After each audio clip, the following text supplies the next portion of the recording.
Okay.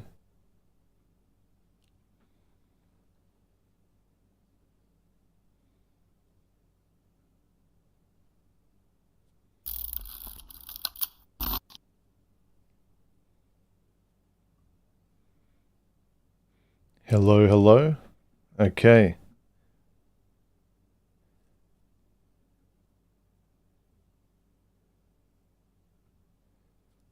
Let's hope I'm live now.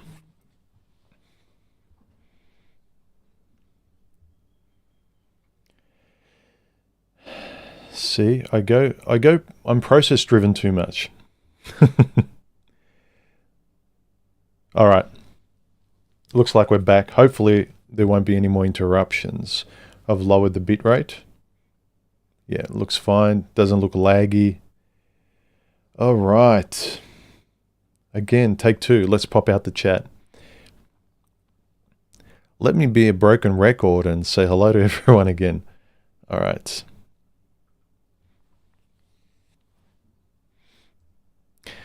Feral Android says, how can you top the last stream? Easily. I can screw this one up. The bitrate here is 1667. I better just take a note of this.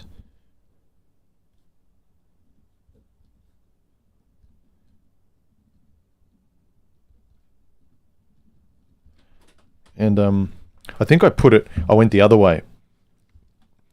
Last week I had this error saying that the bit rates weren't matching and YouTube compensated. I upped the bit rate by too much instead of lowering it. Don't ask, I won't go into details, but I think I should be able to fix it by next time. Anyway, guys, hi to the regulars, Feral, Sean, Donna. Okay, loud and clear.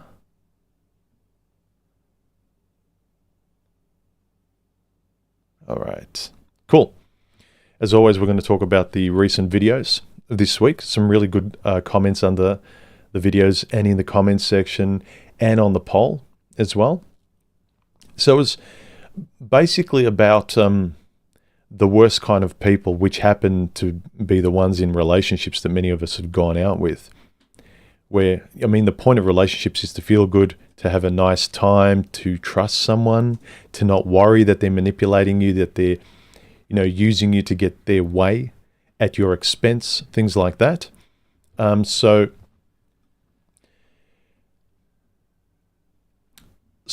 those four tactics were the main kind of four separate umbrella ones that I thought encapsulated a lot of awful tactics of horrible exes I've been with, and from conversations and videos I've seen, it seems to be similar with a lot of guys.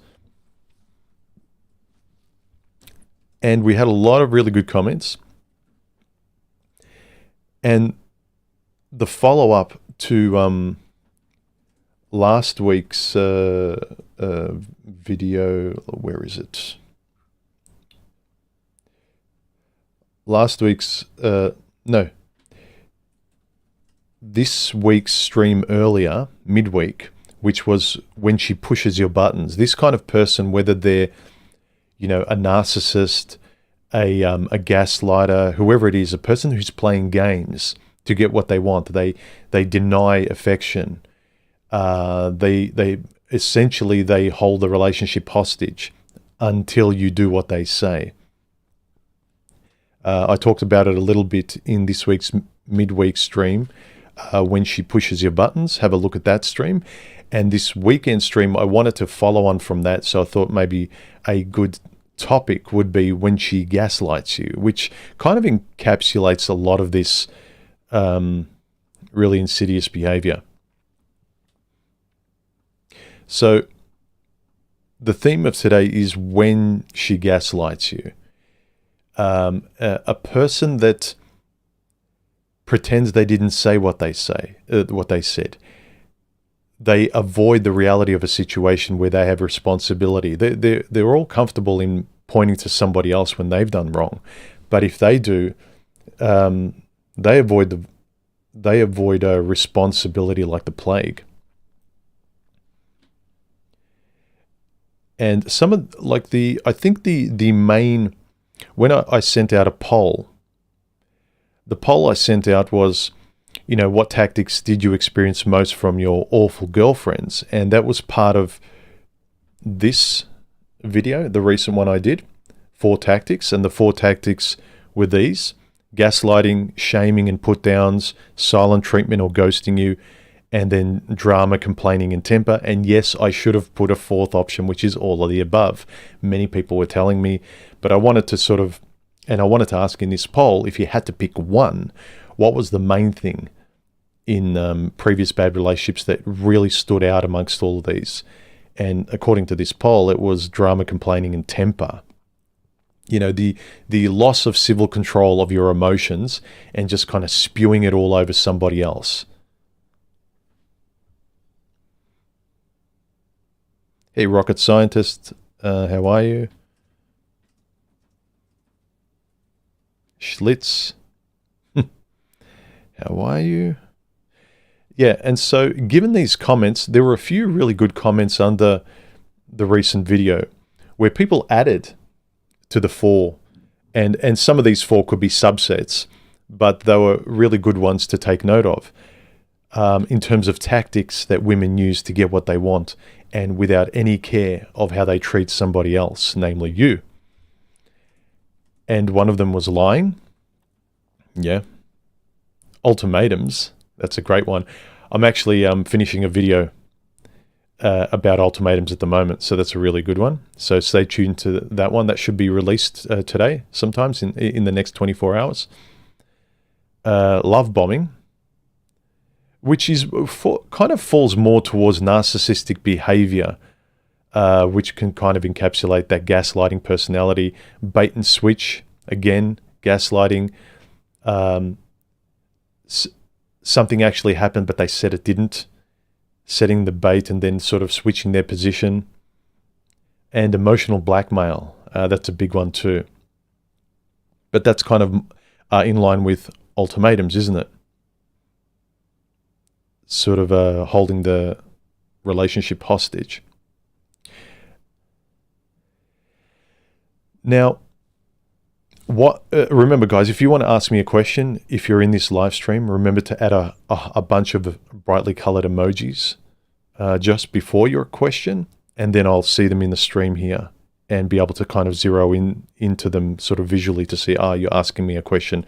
Otherwise, just feel free to comment and talk amongst each other, and I'll keep blabbing. So, some of the added comments under this recent poll, 142 comments, but some of the more notable ones recently in these last few days have been one by Jose, which added, emotional blackmail and manipulation.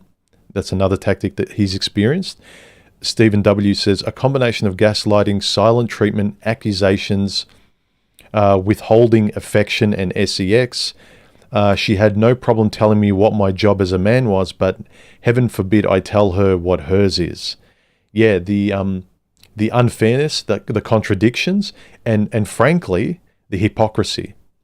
Like having all these rules that they get on a podium about and saying, no, you should, as a boyfriend, you should act like this. As a husband, you need to take responsibility for this. As a man, you need to man up and do blah, blah, blah.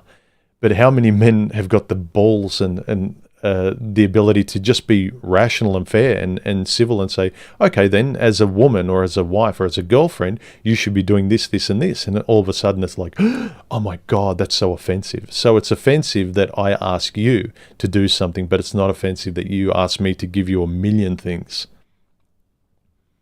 It's just entitled behavior. MGTOW by Logic actually said, lying and denial of reality. Well, it's kind of what lying is, I suppose. But yeah, the denial of your reality, especially by people who gaslight you, which is the title of this stream.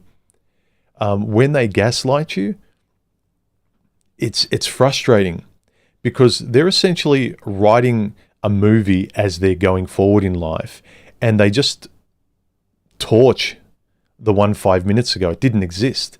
And as soon as you say, look, I've got proof. Look, I've got on my phone. And if you show them proof that They might be lying and saying, no, you didn't say what you said, human. And it's like, oh, look, I've got proof. You did say it. And then they'll play musical chairs and get offended and say, oh my God, I can't believe you recorded that. I can't believe you're playing these childish games. So they keep switching to serve the narrative they've just created fictionally.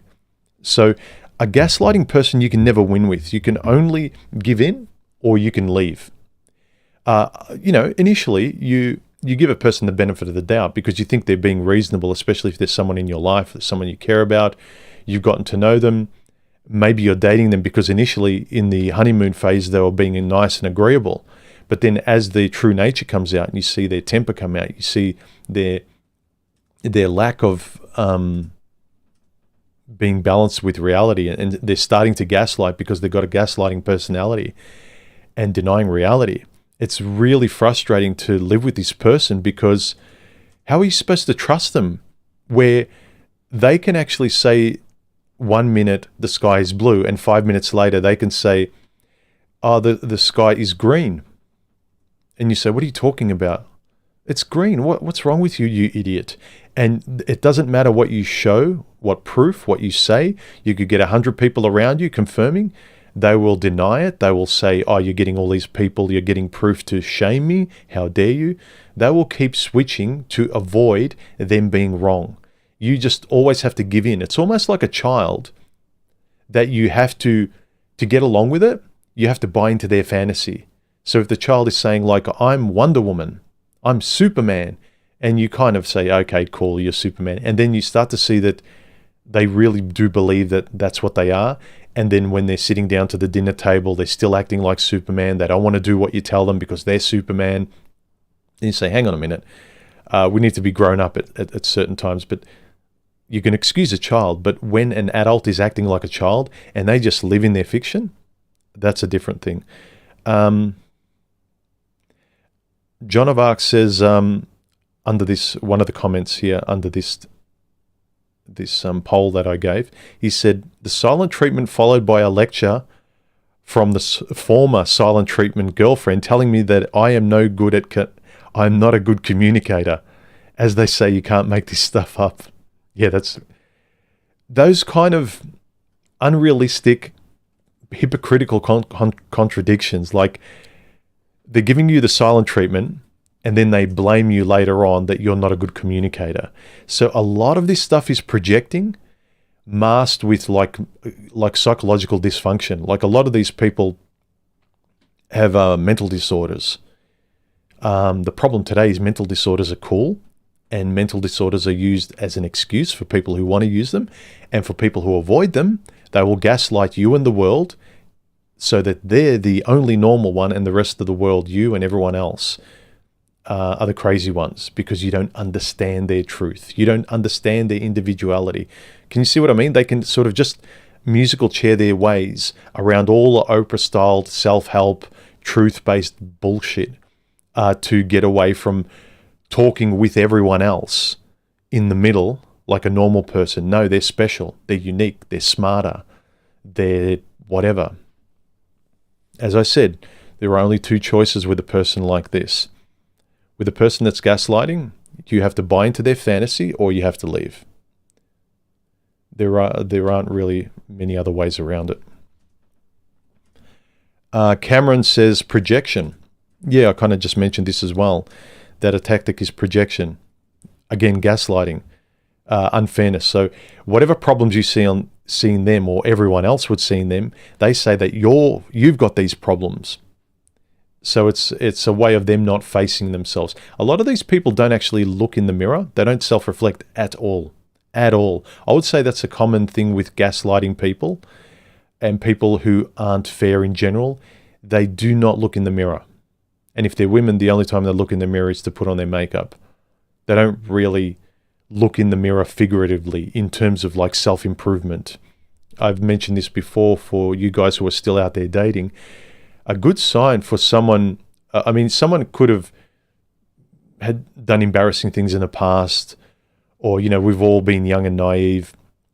But if you hear someone being able to reflect and say, my bad, I did this, I was wrong, I broke up, my ex was this and this, but you know what? I wasn't perfect. I did this and this too. Someone who's able to, you can see some self-reflection, some humbleness, some humility in them self-improving. They're not just cherry-picking self-improvement, the Oprah style fashion. That they don't just pick things that make them look great. They don't just pick the Oprah style or Beyonce style, I'm a queen, I'm special, I'm a goddess stuff to make themselves feel good. But they realize that sometimes you need to pick up the uncomfortable stuff to be able to put it behind you and then be better later. So look for self-reflection and humility when someone talks. Self-help isn't just Oprah style, I'm wonderful, I'm wonderful, I'm wonderful, I'm wonderful until the cows come home. Schlitz Maltzlicker, thank you for the super chat. He says, the first time I experienced gaslighting, it was so egregious. I knew she was unstable. It was time to leave straight away. Yeah. It's hard to talk. Like, if you're someone who enjoys a stable life, you're intellectually curious, you're an intelligent person, you're a fair person, you want serenity in your life, you want things to make sense. Especially as a guy, a lot of girls rely on you to say lead and take responsibility of a lot of the life that makes sense. If you're unable to do it, and as a guy you do want to do it, because especially on your own, you don't women can always fall back on spreading their legs. Women can always fall back on their bodies, on being pretty, on being flirty or whatever. There's much more guys that are homeless. So if a guy doesn't adhere to reality and intelligence and things that make sense, he's homeless and then he's dead. So it's guys like taking responsibility because it's very important. It's much more to do with survival. Whereas with women today, especially today in the Kim Kardashian era, it's an option. It's really going to take a lot of stupid hard work to become homeless as a woman. You got to be really nuts and irresponsible. Not just normal level irresponsible nuts that a lot of the women out there are, but just straitjacket mental asylum nuts.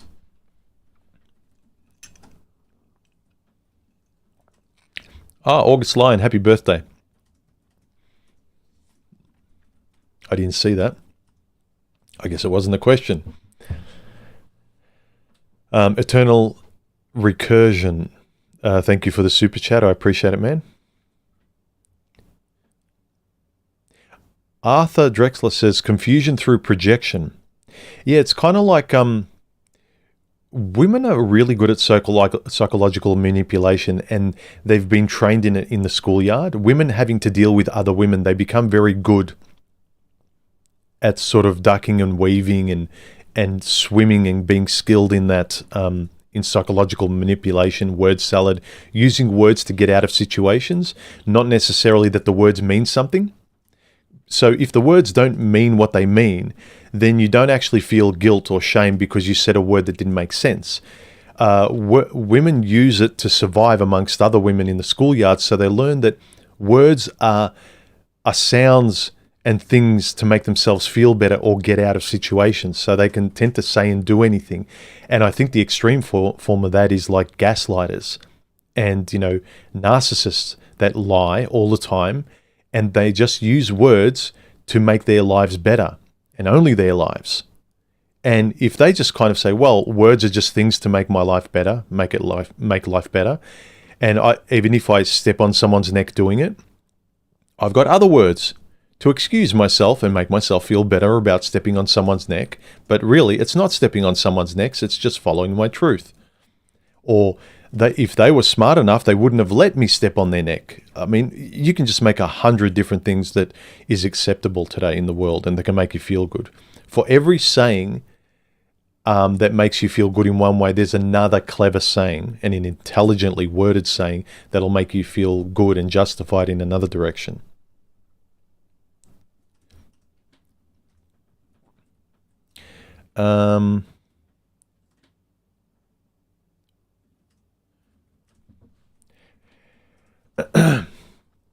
Yeah, rocket scientist said real men have the guts to walk away. Look, even me, rocket scientist in the past. Like it's why I made videos to really work this stuff out, and I wrote a lot. I really wanted to figure out why I was one person in all my life, with my family, my friends. I stood up for everything, never an ounce of fear. I didn't care what other people thought. But when I was romantically involved, when I was in love with someone, when I cared about them, it's almost like yeah, there's all of that underneath, but the overwhelming romantic desire to just say yes and keep them happy. I can't deny how spineless I was in a lot of situations, and I was really frustrated that I wasn't a consistent person across the board. It was only with women and dating and romance and love and all that sort of stuff that it was very, very different. And because it feels so different, you're looking for something to hold on to exist in that wonderful euphoria, but you have no idea how to be. It's really emotional in that sense, and we're not sort of skilled at that. And it's very hard to put sort of logic and words to it. And so what do? You follow the script. You're the boyfriend like your mother and society tells you to be as the boyfriend, and it just doesn't work because you negate so much of everything that you are with your friends and family. And so you split your personality, and it's really hard to live in those two sides, especially when you're with your girlfriend, when you're obsequious and you're sort of like pretty much like a wimp, and then you go with your girlfriend to your family or your friends and they see the difference. It's kind of like you're embarrassed. They see a difference between you and them. Like, so when rocket scientist says real men have the guts to walk away, yes. But as Donna says, she'd be out of a career if that was true. Real men or otherwise can become victims over time. Yeah, it's true. And it's also like your own self-confidence, which you need to have. Like there's something to be said. I love being secure and knowing things, and that's why I love working this stuff out. And I love walking through the world secure, stable, comfortable, sure of myself. And you think that way, and then all of a sudden you run into a pretty girl on a date, and it's kind of like you become a 5-year-old boy in a Freudian sense, trying to keep mummy happy. Without going into the psychology of childhood, which I think everyone should visit just to kind of know where a lot of their automatic reactions come from, why you act maybe a lot more like a wimp and a doormat to women than your friend Joe here, who's pretty confident and he can tell a woman to F off if she's being obnoxious, but you find it really hard and you can't understand why, and you think, well, I'm just like that. Well, maybe you've been conditioned that way. What was your childhood like? What was your mother like? What was your father like? Did you have a father? What was the message from your family? What did they teach you? What didn't they teach you? Sorry, some ASMR here with my spoon and coffee.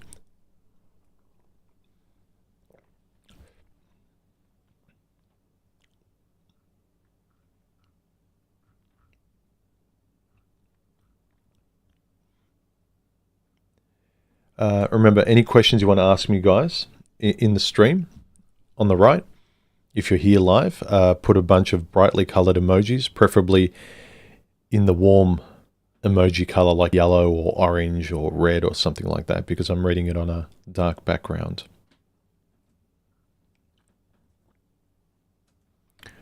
There's a question here.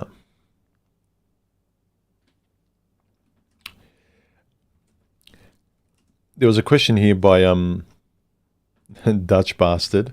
He said, "I want to." He because I think it's like 4 a.m. there in the Netherlands, and he just wanted to drop me a question because he's not up for the stream. He said, "I wanted to ask you if you think women have a point when they call men going their own way, like me, selfish for not wanting to spend their time and resources on a wife, kids, and mortgage."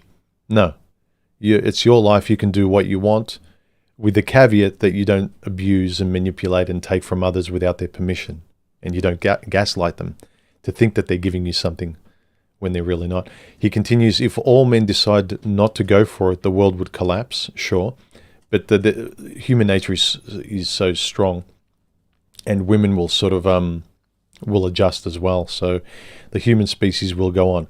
The one thing, the prime directive of any living organism, and human beings are no different, is to survive, and will do anything to survive.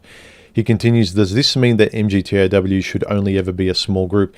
It's not about MGTOW having to be anything. For me, MGTOW was always just about knowledge, where you can know the objective reality of, like, say, the laws or male-female nature, fill in the gaps of confusion as to why you're constantly experiencing these roadblocks with women and you're always getting it wrong. And then you can objectively start to see the differences between men and women and perhaps where you're falling over. And when you see them, then you can modify how you behave when you're, interacting with women on dates, and what you can expect from them, and not give them much more than they're demanding. Like, be much more fair about it and see the manipulation, and just be much more comfortable and at peace dating than you were before.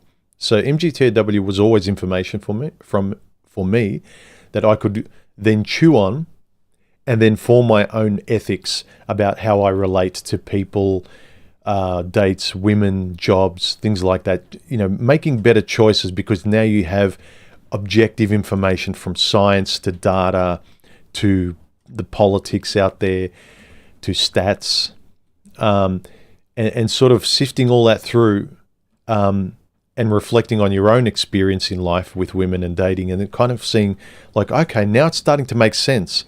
I'm starting to sift all of these diverse bits of data and information, my life experience, my empiricism, and now I'm coming to a reality that I can believe in. Like, this is true for me. These are my ethics. These are my morals. You really start to build your principles. You know what your virtues are. You know what you need now. You know what you don't need. You know what you're avoiding. Whereas before that, it's like, all women are wonderful. Cross your fingers. Hopefully you meet a nice person. Well, how about we hope less and create our own luck by knowing what we stand for, what works for us and what doesn't. For me, that's a much better way of living. Tips for Truckers says, he was commenting under my recent a video of a few weeks ago. So this is dating advice, is it? He says, I just wanted to give you this thought I had. Picked a random video to comment on. Ever noticed these alpha gurus are kind of like a dominatrix, like constantly shaming, calling names, and demanding money and flaunting their luxurious lifestyles, talking about how they are so much better than you, so you need to give them money. Yeah, they are kind of like a dominatrix, aren't they? A lot of these, like, real over-the-top narcissistic alpha guru dating coaches. You know the ones I mean. They're the ones that everyone looks at and watches as pure car wrecks of entertainment. They're the same reason people watch, like, the worst kind of reality TV. It's so over the top that it's entertaining. But what's happening over time, and I'm sure a lot of you guys who watch my channel notice, is that it goes from being entertaining to being a habitual source of something you watch. And you start to say, well, this is exciting and fun. This gets me excited, aroused. These are the hottest looking women. These are the hottest guys. They're loud, obnoxious. They're bitches, they're bastards, things like that. And then anything less is just boring. And so why wouldn't I be on my own? The only exciting relationships are these reality TV styled obnoxious people. You remember, you are the thing that you habitually do. You are the closest people you spend your time with, and the time you spend, with a person or with things. So if you're always watching, men and women tearing each other apart and, like, throwing mud at each other, and the most obnoxious women and men on these stupid dating shows and Married at First Sight, and you say, oh, it's just a bit of fun, and that's the only stuff you watch, and the only videos you watch are really antagonistic and hate-filled manosphere content or man-woman dating stuff, people yelling at each other and, like, arguments, you are being conditioned by it. Don't fool yourself. Like, if you only get excited by drama, that's what that's the only thing that's gonna do it for you in the future around people, what you watch. I mean, if you're just watching, like, extreme horror movies and nothing else, if you only listen to Rammstein and nothing else, let's not pretend that where we spend most of our time isn't who we largely shape ourselves as. But yeah, tips for truckers, you make a good point. A lot of these alpha, obnoxious, narcissistic dating gurus come off like a dominatrix. Give me money, putting people down, putting guys down, telling everyone, look at me, I'm better than you, and shaming people as a way of mentoring. That's an awful way of mentoring. Think you only have to kind of have a cursory glance at reading at how men used to mentor other men in the past. And there was tough love, but there was constructive, sympathetic, understanding, all that kind of stuff. Like the father mentoring his son, or a grandfather mentoring his grandson, or elders mentoring the tribe of young boys. It would be tough love, but never exaggerated to put them down so you get off on feeling better as a man. No, you're trying to impart the most wisdom onto these guys, not to put them down. So I think a lot of these dysfunctional personalities that get all the airplay from reality TV to dating gurus, they're kind of men and women, they're car wrecks that we enjoy watching because they're entertaining, but not necessarily because we're absorbing information. We think we are, but I think that the main thing we're enjoying is being entertained by them. I drink tap water, says, under the video I did about a woman's point of view is always like some story she's writing. Like I said, the gaslighter, they create their own story and they're the author. So in their world, everything's true. It doesn't matter what reality is. They said it's because they mostly all have BPD, bipolar personality disorder. Their internal and external objects aren't the same. When you aren't around, it is like you do not exist. They have no object constancy like men do. Out of sight, out of mind is literal to them. That is, you guys probably can't read this. That is why they need things like a ring or an amulet to remind them of you. That's interesting. You don't exist when you're not in front of them. There's so much in their world that they need a ring on their finger to remind them that they're married. If you've tried psychedelics to remember how quickly the nature of truth and reality warps from moment to moment, this is very similar to how she sees the world. That is why they lie so effortlessly. Their baseline reality is very easy to manipulate. That is why they are so susceptible to new ideas without scrutiny. And why advertising works so well on them. That's why they are so obsessed with manifesting, because they are always closer to being asleep and dreaming while they're awake. It takes them a long time to realize this, and by that point they are too old and ineffable for any man to care. That's a really good assessment of things. When you look at how these awful women behave, this actually seems really plausible. This BPD sort of personality disorder. When they're always in their own world, that's why they can gaslight, because if you're not going on along with their narrative, it doesn't exist. Like, reality isn't in front of them. Their story is in front of them. What they want is in front of them. A to B is in front of them. The ends always justify the means. And if you don't actually speak, talk, and act in accordance to the movie, their story that they're making, like, you don't exist. And like he says, they need things to remind them of you, like a ring, or the bag you bought them, or the house you bought them, the car you bought them, the kids they have. There's my son, my daughter. Yeah, I'm a mother. I'm married. Think about how warped that is. Not able to kind of objectively agree that reality exists beyond you. But no, you're solipsistic and you're narcissistic, and it's like, no, it's only what I think in this moment. If it's not there, it's not in front of me. So that's why a lot of them can sort of cheat and do so many things and break promises, because past and the reality in front of them doesn't exist. The reality in front of them can exist, but only if it's in sight. Otherwise, nothing else does. As soon as it's out of their frontal vision, it's either a story they can change or it does not exist at all. And like he said, that's why they're so obsessed with bullshit words like manifesting and those kind of Oprah-styled self-help jargon stuff that a lot of women love to post on their Instagram feeds and their Facebook feeds. Just believe and it will happen, stuff like that. Words to make you feel good, but really you're not using words to pass through reality. Pass, P-A-R-S-E, through reality. My Australian accent. So that you really believe what you say because it adheres to reality. But no, they'll just use words as sounds to make themselves feel good or to get them out of situations that they're uncomfortable with. They're not practical words. There's no praxis to their words. That doesn't adhere to reality. There's no practical application. There's no cause and effect. It's just feelings, sounds that come through my mouth. Feelings, sounds, and I just move forward as an emotionally based, sound emitting thing. It's frustrating. I think it's why it's frustrating dealing with gaslighters, because you're trying to make sense and be logical, and the best they can do is sound logical.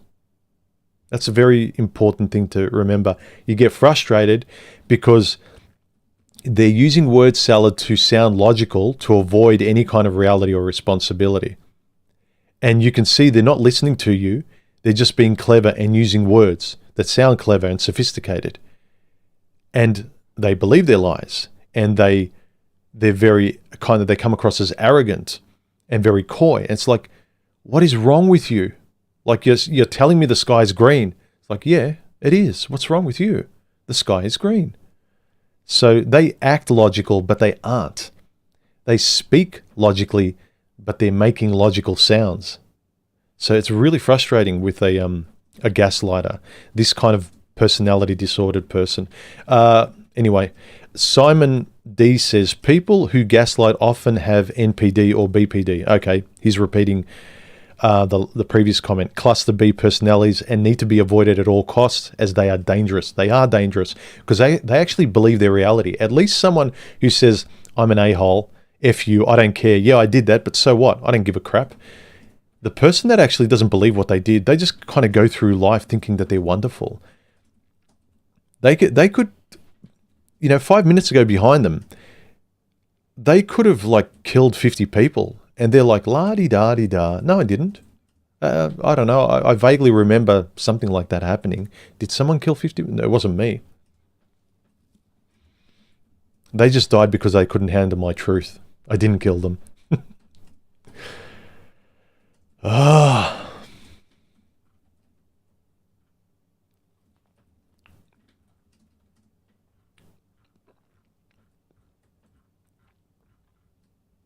Realistic Delinquent says it's her fault for choosing bad men is a common refrain these days.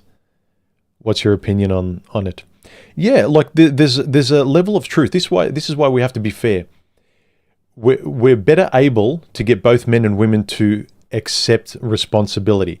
But women have been saying it's never my fault, and they're still saying it in society, and society is excusing them. So men get sick of generations and generations and years and decades being thrown down the toilet of women never being responsible. And after a while, men go, you know what, we'll play that game too, because we're not making any headway. They never want to be responsible. They never have to be, and they can remain children. Why should I be an adult when I'm the only adult in a room? I want to relate to someone. If I can't relate to an adult, I'll lower myself and act like a child as well. I'll start doing what women are doing. And guys are doing that now. These arrogant dating coaches who are narcissists, they're basically big 5-year-old boys with money and supercars, because women have been acting like 5-year-olds with lipstick and implants and, going to parties. So it's kind of like, well, I don't want to be alone. It's fun being a kid. It's fun not having responsibility. Women are doing it. So I think it's fair that we both acknowledge it's my fault that I picked bad women in my past, but it's also, we have to acknowledge with women, not acknowledge, we have to insist that women acknowledge that, yes, it's also your fault for picking the train wrecks that you're complaining about as well. What's important is we move forward and own that. But you can't sort of own everything. So this one-sidedness now of women saying all men are crap and men saying all women are crap, yet at the same time wanting to be with crap people, that doesn't make sense. It's just dumb. It's just really stupid. So I think we have to acknowledge when it's her fault and insist that women admit it and self-reflect, because that shows at least they have some humility and self-reflection. And then you might be able to trust these women going forward. Maybe have continued dating them. Maybe, because women are only going to be able to be committed to if you can trust them. But if they can't own up to their mistakes, you can't trust them. You can't trust someone, you can't love someone you don't respect or trust. You can't just jump the shark and love someone, but you don't even like them, you can't trust them, you don't respect them. It's pointless. You're walking on eggshells and you're just crossing your fingers. So I think both men and women need to own up to choosing bad people and awful people and just being driven by their hormones. But also acknowledge who was at fault as well. Acknowledge when you're wrong for your own sake, not for, this isn't for women. This isn't a white knight. This is to be realistic. So you make better choices going forward if you continue to date. And you insist, if you're owning up to your mistakes, insist that you go out with someone else who's also on that same kind of page where they want to own up to their mistakes too. So you don't want to be the only honest person in the relationship. You don't want to be a person based in reality, owning up and being fair and giving, but also putting your hand up when you do something wrong, but you're going out with a gaslighter or a borderline, that they're never wrong and they're always a princess. You know, so I think it's important that we acknowledge, both men and women, that we chose bad people, especially the most egregious examples. They make good stories. Hell, I've made countless videos in the past where I've learned a lot of lessons. But I think the progress we make is when we can take a lot of ownership, rational ownership, so that we have better lives going forward. Remember, it's not about her, it's about you. And when you make it rationally, stoically, and philosophically better about you, that'll translate into sort of better women, better friendships, better jobs, better life. But if you live in fantasy, you're just going to get what you get. You get people using you, and you get good war stories, but that's about it. Hey, Quasimandai says, we have these problems because most of us are at least good at gaslighting ourselves as anyone else. Yeah. If you're good at gaslighting yourself, if you don't actually honestly, humbly self-reflect, and, you know, we're not perfect. When we go on autopilot, a lot of our old patterns come up, a lot of biology overrides us, but as much as we can non-neurotically be connected with reality in sort of a relational manner, like I'm relating to reality as much as possible without being neurotically obsessed. You know, I'm listening to someone when they talk to me. I'm in real time. You know, I'm relating to the world as fairly and as honestly as I can. I'm applying the golden rule as much as possible, but I'm not, because when we let ourselves go on autopilot, some of our autopilots are better than others. If you've had a really awful upbringing as a child, your autopilot might be really dysfunctional compared to my autopilot or somebody else. So the healthiest way we can relate to each other is to be consciously on autopilot, where we're in this moment as much as possible, being as fair as possible with the other person, not in our heads.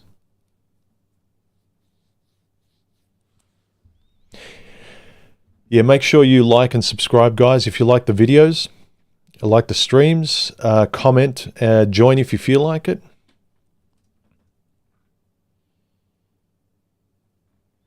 PILL Monga says, do you think they're so afraid they just can't confront their reality? Yes. They feel so inadequate so that they regularly resort to escaping in some way. Anxious, defensive, and with many TRIGGRES. A lot of our dysfunctions we're experiencing now more and more as we're older is because we're all acting more and more childish. And it's not that just that we're acting more and more childish when we're being mean to people. It's also when we hide and retreat, when we're little 5-year-old boys and girls not speaking up, not making right choices, saying yes to a dominant kind of adult figure, and we don't know what to do. You know, from a guy's perspective, a lot of these problems I talk about with men is that we resort to being a 5-year-old boy who wants to be loved and doesn't want mummy to cast us away. And so we say yes to everything. And we resent ourselves afterwards for doing that. But it's very hard for men to say no to the female archetype. It takes a lot of sort of, you know, cutting that umbilical cord to the Freudian mother archetype, a lot of psychology, a lot of ownership, a lot of permanent change, and not just kind of going, you know, learning game and avoiding the real issue.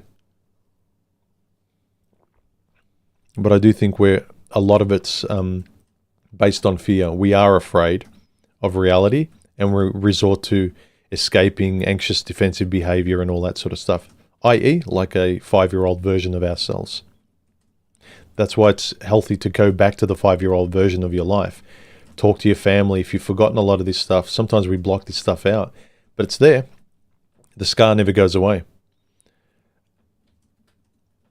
Christopher says, I need to go monk mode, but fearful of the loss of health benefits that sex has, antidepressant, stress relief, endorphins, dopamine, etc. How do I replace these things going forward? You can't replace one thing. It's at best, it's going to be a simulacra, because if you've been through like some horrific breakup or divorce, you do need sort of time on your own, and the distractions of like a hobby, new job, changing where you live, video games, whatever you want to do, get hobbies and fill it to the brim, because you really need time to heal the relationship side of you. So when you're ready to go back, you can go as the reborn you know, having thought about things hopefully and, you know, chewed on them, but you can't go back to them straight away as like as a band-aid.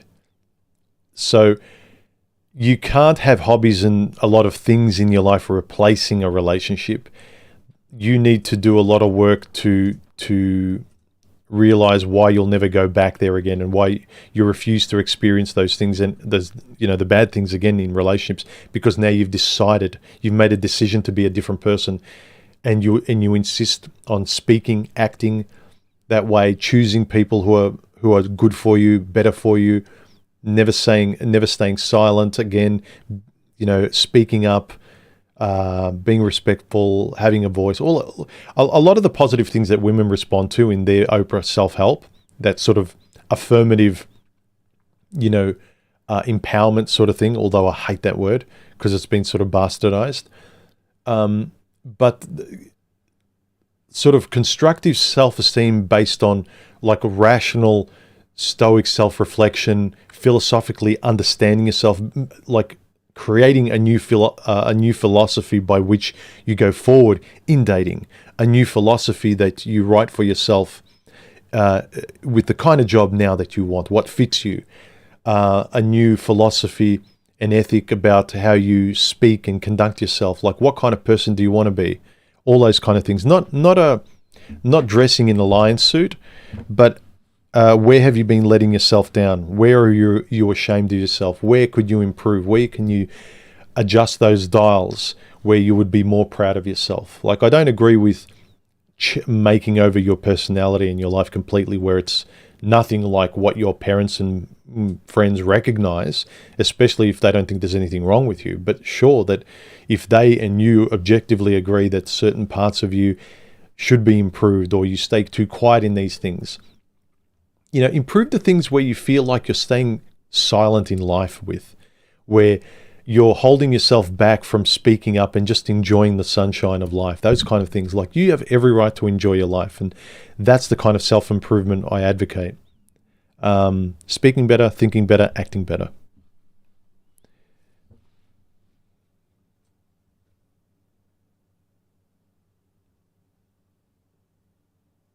Dragon Root says, wait, can we not say MGTOW now, or is human spelling it out just because he wants to?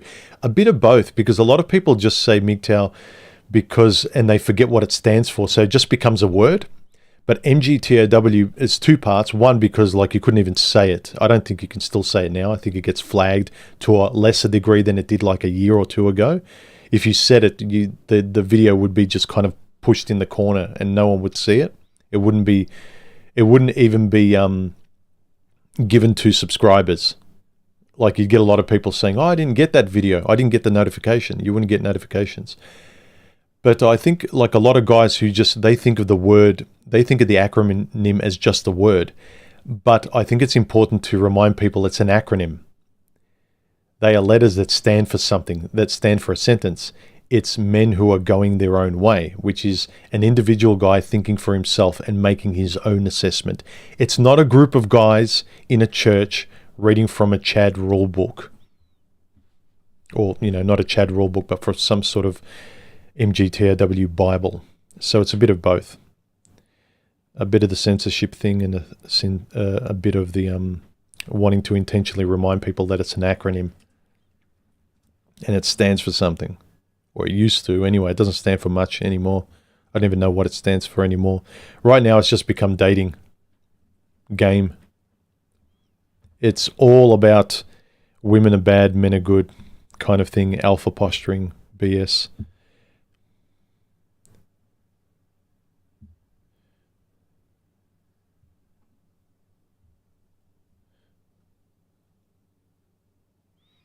Yeah, Christopher says, I believe you're the only man in the manosphere that has the intelligence to answer the question. Hobbies, etc. won't be suffice. Yeah, starting a business won't cut it. If you're heartbroken, getting a sports car, effing a whole bunch of hot chicks and making a lot of money will be a nervous distraction. You are walking on psychological eggshells. Like, how would you feel? Like you're heartbroken and your friends say, oh, just go on the roller coaster, dude. I mean, you have to really extremely distract yourself with adrenaline. Like you have to skydive to really forget about your heartbreak. That's what a lot of these guys think you can do. Go to extremes to forget about and replace what really matters to you. And if you can do that, then that stands to question sort of, do you really think much matters at all? Because honestly, like, if you're heartbroken, it means you really cared about someone. When my dad passed away, I was really heartbroken and I was devastated, and I should have been because I loved him so much. So it makes sense. But if you can quickly, like a sociopath, replace someone you loved yesterday with a sports car and say like, life's great. Jenny who? It's like, yeah, I wouldn't want to be your friend. Anyway, let's go. Look, create your ethics and your moral boundaries, and living by those virtues will put you, like, that's one of the best guiding principles. And then you're able to kind of avoid the wrong people coming into your world, and you kind of see them coming. Because if you're always aware of what your values are, you can actually see your anti-values when some pretty bimbo's speaking them. It's like, yeah, you're hot, but you're saying, like, every word out of your mouth is a red flag. So get really comfortable and hold on tight to your values and principles, and know that they'll hold you in good stead. And then it's much easier if that's your Bible, if like good, fair, philosophical, reciprocal ethics and morals are your good Bible that you're exercising, like going to the gym every week, that's going to be a thing, the automatic response to all these psychos out there. Things out there won't save you from manipulative people. So just making a lot of money, starting a business, hobbies and stuff, they're things. But when you interact with a person, that's very different to a thing. And they're going to tear you apart if they're a sociopath, if they're a narcissist, if they're a borderline.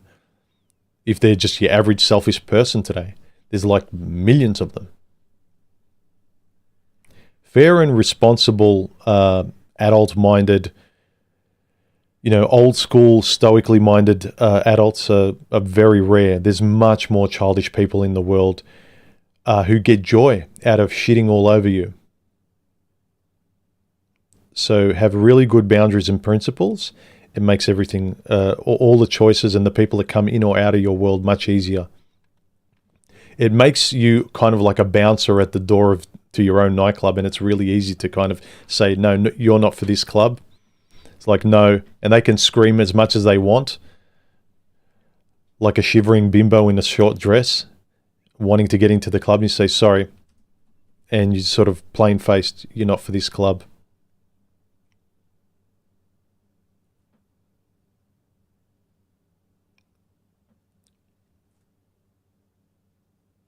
Rocket Scientist says, good men don't worry about guilt or regret. Well, I don't know.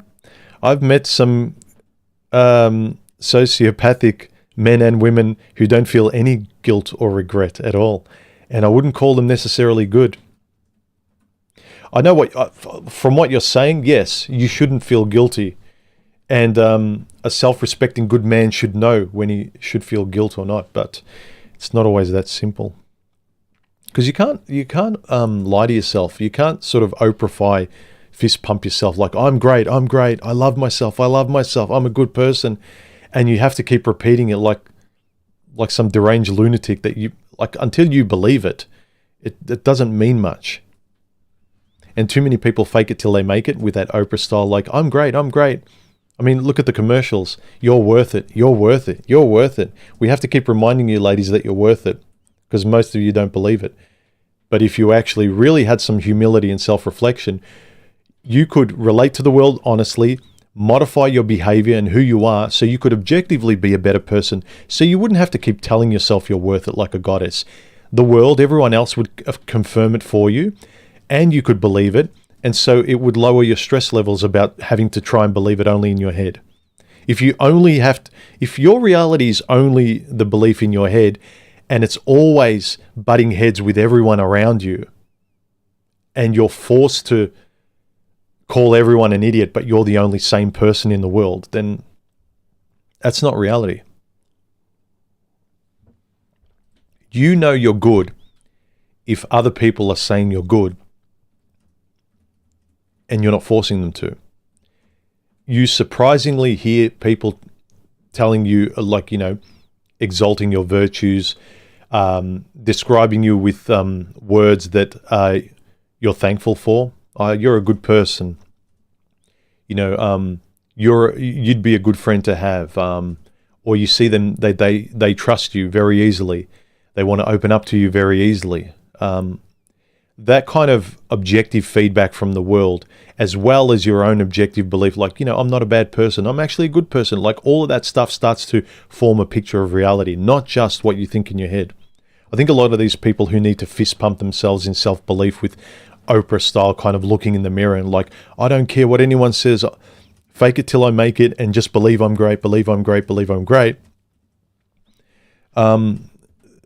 They're sort of one step away from being in a padded cell, just like nodding their heads going like, I'm great, I'm great, I'm great.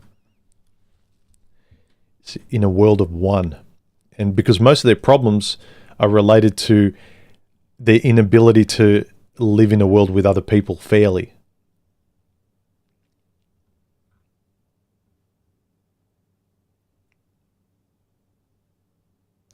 Yeah, Feral Android says, I hear some people described as high-value men.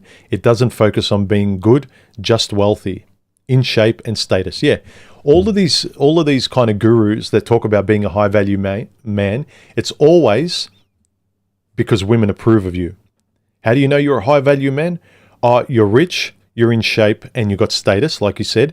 And who likes those? Who gives you the green tick? Who's the person with a clipboard saying you're a high-value man? It's women. If you're just a high-value man, but a woman says, no, I don't like you, then to these gurus, you're not a high-value man. So this is kind of like double speak of pretending that like, oh, we go to the gym, we make money, and we've got this status, and we've got this arrogant self-belief in ourselves. We're doing it for ourselves. Oh, and by the way, we get any women we want. We get all these bimbos. No, flip it around. You want these bimbos, and so you act like a 5-year-old boy.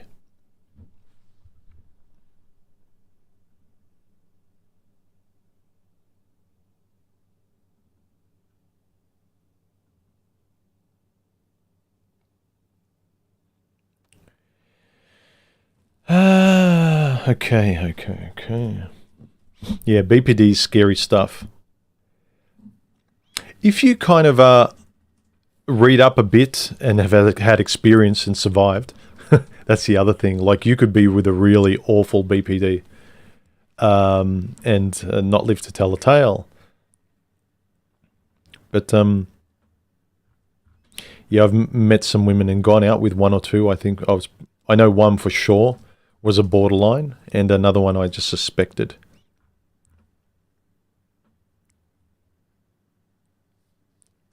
Yeah, Nadine says you lose touch with humanity if you're rich. You probably would. Like, I can't lie. If I won the lottery, I would want very little to do with Not I would want very little to do with humanity, but I could buffer myself. I wouldn't care as much. I'd probably even go to if I needed an item of clothing, I could find an excuse not to go to the shopping mall anymore because I don't need to. I could just send someone to get it for me. I would order everything online because I don't care if it's a bit expensive. I get to avoid all the walking failures at a shopping mall. Yeah, Feral Android says luxury gets boring. I think if you're a person that's creating, thinking, trying to, you find life interesting. I think my life would be a lot more boring if I don't think I could stop doing this stuff. I don't think I could stop creating.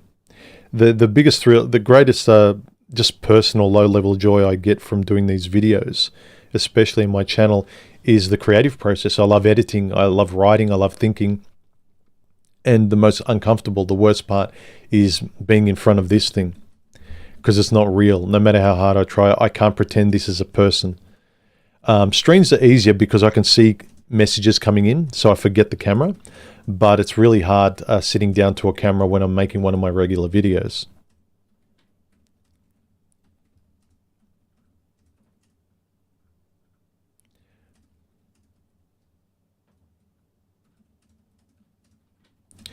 Jay says, hello human, there's an excellent Alfred Hitchcock psych thriller movie, Marnie, and it has themes of gaslighting. Highly recommended. Thanks for the content. Marnie. I always like a good Alfred Hitchcock movie. I haven't watched anywhere near half of his movies. So any recommendation is good.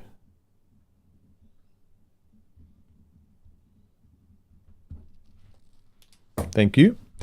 Neomass, thank you for the super chat donation. He says, gaslighting is the way to avoid accountability. Yeah, it's a very easy one. You just look at, okay, what are the benefits of a gaslighter? Why are they so calm? Why are they never stressed? Oh, they just make up sounds out of their mouths that come as words that they can just say anything to make themselves absolve any responsibility. If something happened and they kind of need to be responsible for it, it's like, no, I can just think and say words where it didn't.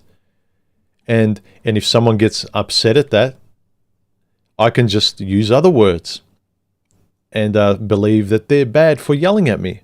So, yeah, gaslighter really avoids accountability. From my point of view, the gaslighters that I've encountered, I get so frustrated with them because they just keep playing these like unrealistic musical chairs, so they never have to say sorry. They're never wrong. Their new fiction is always right. They ghost you until you agree with their fiction. It's just frustrating. And you just get more and more annoyed. And then they just point at you and saying, like, see, you're annoyed. I'm right. You proved my point. Checkmate. Mic drop. And it's just, you can't be with a person like that. Or you can. But enjoy tearing your hair out and taking medication because you think you're wrong. Quasi-Mandai says, I think for the most of us, the key is in learning just whom is the most high value to us, which takes time, and learn then to become high value to them as well. Yeah, have a reasonable barometer of what is a respectable, good person to you. I've often sort of commented on, like, I grew up loving, and I still do, I love comic books. And I remember growing up and we always looked up to Superman, you know, girls to Wonder Woman or whoever. Women were less sort of geared towards comic books. But, you know, a respectable adult version of you as a high barometer, you know. But now what's happened over the last couple of generations, like Superboy and Spider Boy, and all of them are adolescents and they're young and it's all relatable, and you know, young people watch it and read these books because they're just like them, and it's taking easy money from fragile narcissistic people rather than back in, you know, the golden age. It was like, yeah, there's a difference between me and Superman or whoever it was who was the hero. Just like the gods in sort of mythopoetic stories, here were the best versions of a man. Here were the best versions of a woman, or woman, or the worst version of a woman, like say Medusa in sort of old heroic literature. The villains in sort of contemporary sort of comic books or movies. They were the extremes to show us our worst natures, like the witch versus Cinderella or something like that.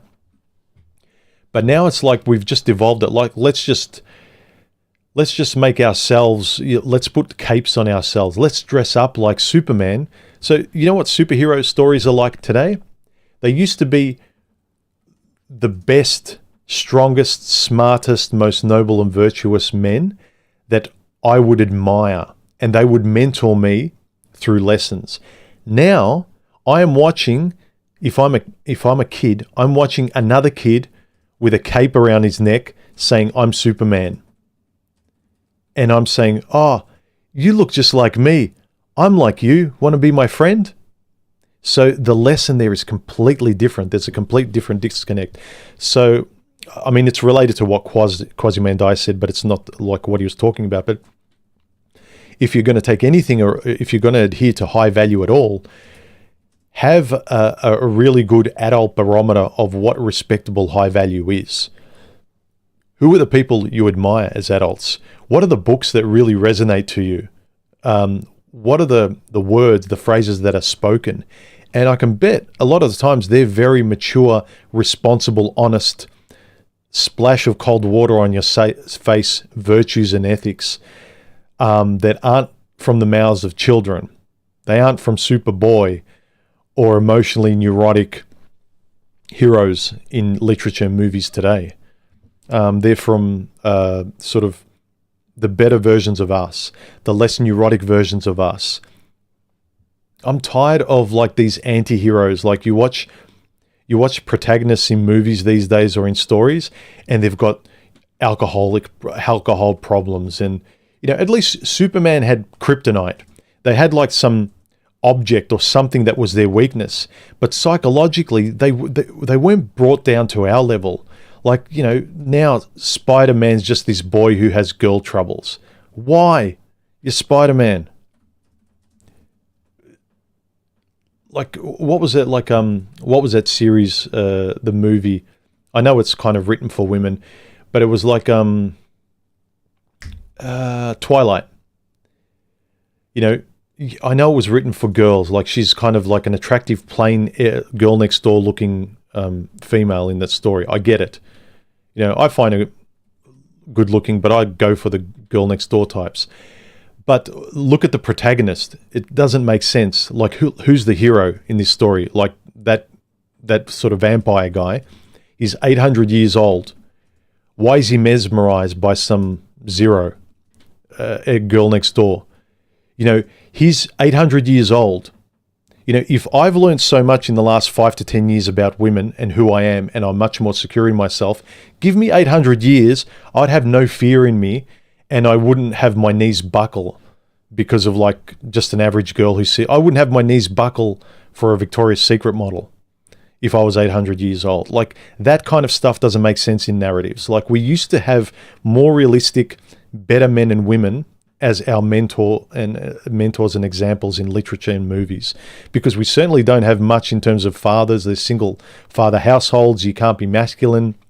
You can't impart a masculine message to teach boys. Everything's just become childish, and it's no wonder that we're all fragile and find it really hard to stand up for ourselves. But as Quaz said, know what high value actually means. And I would say it shouldn't just mean go to the gym, have high status, and make a lot of money. But you're just acting like a 5-year-old with a lot of money, status, and you're obnoxious.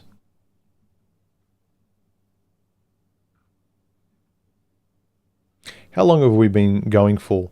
Or more importantly, let me be honest here, how long have I been going for? How long have I been blabbing? An hour and 10 minutes. Okay. Let's wrap it up. Any last questions, guys? And I'll run through the last comments as well. An old video that I did, The Death of Love. It's a couple of years old, I think. Park OG says, it's like rejection, thus why men dread it so much. Oh, when love ends, he's talking about. A relationship ending for a man in his mind translates into the gates of eternity just closed. My genes will not be passed on. I am not being selected. I am not worthy. My family name and honor has been stained and discredited. Humiliation, shame, loss of dignity. When men love, it's mostly spiritual because of the huge, heavy burden that we have to carry, consciously and unconsciously. And as with everything in this capitalistic system, it's all about winning and losing. Relationships are similar today, let's say, to arm wrestling. There has to be a winner after all. There can be no draw. Therefore, in today's world, sadly for men, very few end up victorious, no matter what or how well we play it. It's an unfair game, very disproportionate, having dire consequences for the psyche. The only time we love, when love is worth it, is when a man loves and wins. Some really good nuggets there. It was well said, Parko. Thanks for the comment.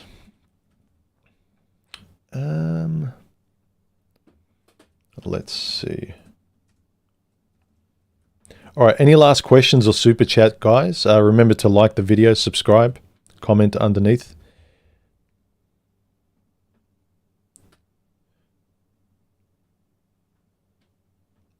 Wayne by the Fire says, human, don't confuse MGTOW with alpha characteristics. Yeah, I know, but you ask any of the guys who used to be MGTOW, from Stardust to myself, a lot of the guys that used to make MGTOW content, and we refuse to kind of use the moniker. We don't really use it anymore because everyone thinks it's more the dating PUA. The manosphere has become all of that, and a lot of the MGTOWs have just become woman hating, and we were really never that. The majority of us that were that sort of gave a lot of fresh kind of wisdom or ways to look at things in context of modern society and how things have changed. So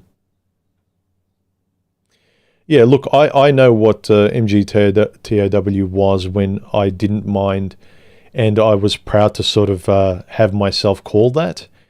But now it's kind of like, I got tired of defending it. I was kind of like a couple of us were like the last elk left in the forest. And it started to kind of, we started to look like crazy old guys, you know, talking about pages while everyone else is using mobile phones. So, you know, I know what it means, but it's lost all its meaning.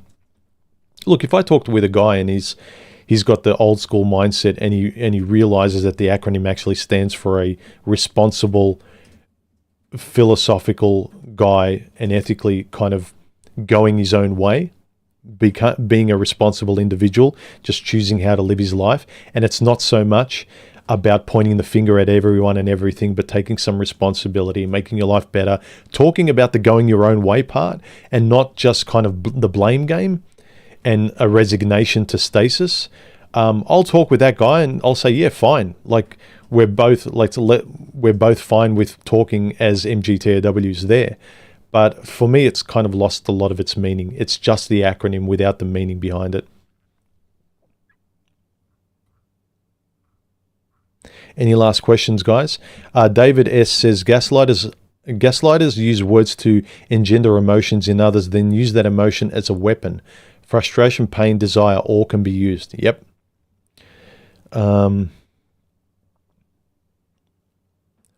Wayne by the Fire says, look up Sigma personality types. That is more MGTOW. Yeah, but even Sigma, those kind of new acronyms, they came afterwards as other sort of signifiers, just like a lot of modern psychology as well. Now we've got sort of borderlines and MPDs and BPDs and like overt narcissist, then covert narcissist. It's just like an expanding lexicon of like labels that just keep changing and shifting, and this one doesn't mean this anymore. And it's just easier to talk about people, whether they're acting well, if they want to self-improve, if they've got the inability to improve and to avoid them, and this person acts this way. But the labels can often excuse people, I found. But look, yeah, maybe Sigma personalities are more MGTOW. I haven't really looked it up. Oh, is James Von Maxwell in the house? Hey, James, how are you going? Silo Sabin, thank you for the super chat donation. He says, human, you were the best, one of the best as far as being genuine in the manosphere and not PUA. What are your thoughts on Happy Humble Hermit? I haven't talked with him for a while, but I haven't talked with him for years or watched his stuff for years. I remember I used to sort of be part of his Discord group. I might still be. From memory, I like the guy. I have nothing bad to say about him, but I haven't sort of seen or spoken to him or related to him or his content in a while. But Happy Humble Hermit, I don't have anything negative to say. I'm thumbs up with him from memory. But again, I haven't sort of connected with him or his content in a long time.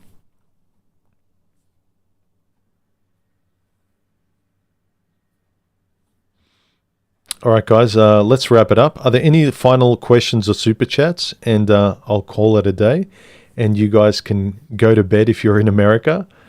Enjoy your night. Or those in another part of the hemisphere, like me, you can enjoy your Sunday. A lot of regulars have shown up.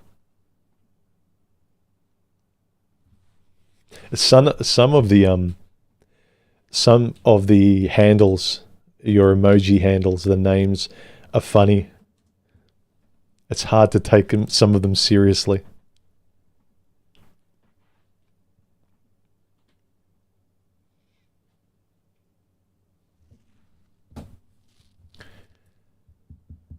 Okay.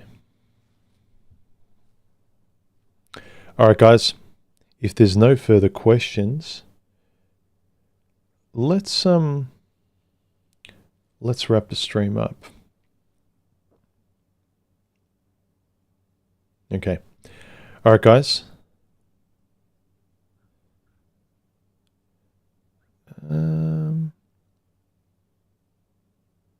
Here we go. Jay says, do you think it's plausible women who grew up with brothers are less likely to be gaslighters? I've noticed the pattern.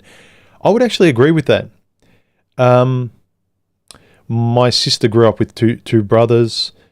I don't think it's like a hard and cut rule, but I think I would say that the more, if you just got all women in the family, those psychological games and avoiding like reality and sort of like having to survive with psychological tactics, which includes lying just to survive, that would be more prevalent. But the more men you have in the family, the more your parents insist that you treat each other fairly and you acknowledge reality and you apologize if you've done something wrong, all that sort of stuff.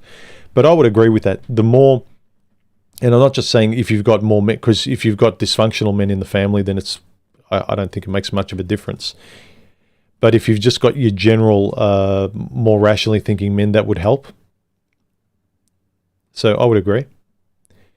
The more brothers a girl grows up with, it benefits her more. I would agree. Prince Revolver, thanks for the super chat. He says, a nasty way my ex gaslighted me was to push my buttons and claim that I was bipolar when I got angry. She repeatedly told me I was grumpy and miserable, knowing full well that she had handed it in. She had a hand in it. It's frustrating, isn't it? They push your buttons, and then when you say enough, it's like, whoa.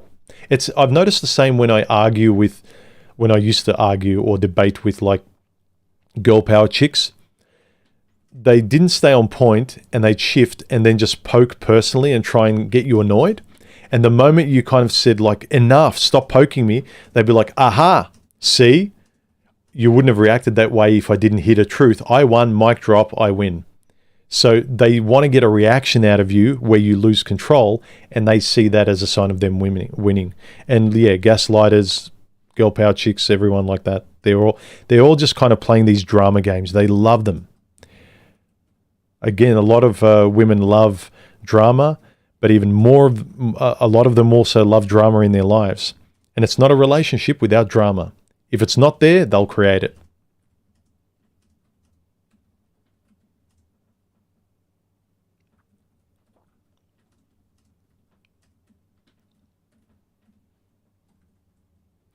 Boffin says, human, how do we enter your new microphone giveaway contest? I wonder if I do that, because I've actually got a lot of microphones that I've collected over the years that, you know, you find the microphones that are really for you. Like this one's, I'm going to keep this for the rest of my life. I found one that really works well on my voice, and it does everything I want a microphone to do in terms of rejects sound in certain ways, but also boosts certain parts of the vocal range and things like that.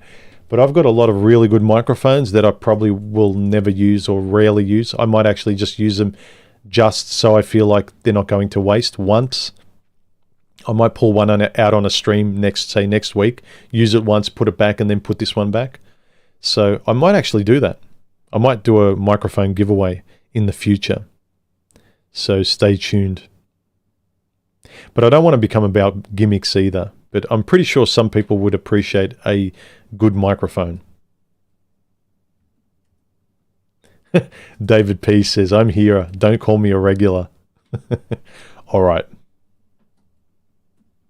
I won't, David. But if I forget, and in the future, I group you in, don't get annoyed, huh? Vero says, I had a Sennheiser. Don't know which box it's in. Sennheisers are really good. German, very, very, very, very good. Especially shotgun microphones. Expensive though. Really expensive. This is the thing. I like good microphones, but they're not my kind of number one thing. I value things to a certain level, and that includes the price I attach to it as well.